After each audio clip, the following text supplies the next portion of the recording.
If you've ever struggled to get a message across to your team, the 777 rule is for you. I was talking with Maria. She leads a team of 8 people, and she said, I come out of the weekly management meeting and explain everything to my team, but it's like they're not really listening, the messages don't sink in, and what I say gets forgotten almost instantly. How do I communicate better?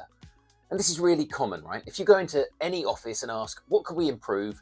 Communication is always on the list. Well, the 777 rule is about how you say things that resonate, build buy-in, and get everyone pulling in the same direction.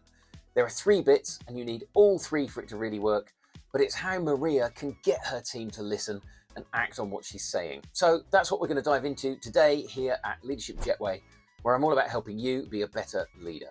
So Maria comes out of the weekly meeting with her boss and 3 other supervisors, and then sends a detailed email to her team with all the info from the meeting, including a highlighted section with the most important thing that everyone needs to understand.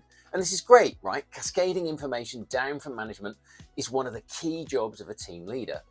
But she's found that people weren't really picking up on the highlighted section or would forget it, and she would constantly feeling like, I've told you this, why am I having to go over it again with you? The thing is, we do have to repeat ourselves. It's just a fact of life. And it's the first 2 bits of the 777 rule. When you're communicating a message to your team, you have to say it 7 times in 7 ways. If all you do is write one email, even with a highlighted section, the chances are the message is going to get lost. Remember, everything you say to your team is competing for attention with the dozens of other emails they got that day, the hundreds of images they scrolled through on social media, stuff in their heads from home and family. Saying it once just isn't going to break through.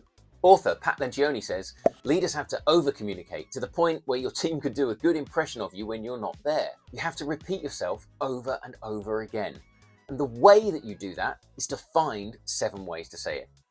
And to do that, you have to get creative. Me and Maria talked about it for a bit and came up with a list of different ways that she could keep reminding her team about a new initiative that came out of the management meeting.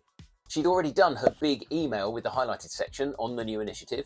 She decided then to mention the new initiative in every email she sent for 2 weeks. And in every one-to-one conversation with her team, Maria would mention the new initiative, ask what people think of it. And in the next weekly team meeting, she'd invite someone to speak about the pros of the initiative and someone else to talk about the downsides. And that was just the start. And I know it sounds like a lot. And to be honest, it doesn't matter if you don't hit exactly 7 ways, but the point is, only when people are bored of you mentioning it will the message have properly sunk in. That's the first 2 sevens of the 777 rule. Say it 7 times in 7 ways. And before I tell you the last 7, there's another numbers rule that takes this communication stuff to the next level.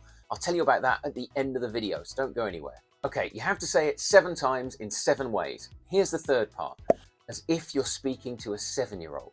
And straight off the bat, I'm going to say this is not about patronizing your team or thinking that I'm the leader, I understand all the nuance and complexity, but my team aren't smart enough for that, so I have to dumb it down for them. That's not what I mean at all.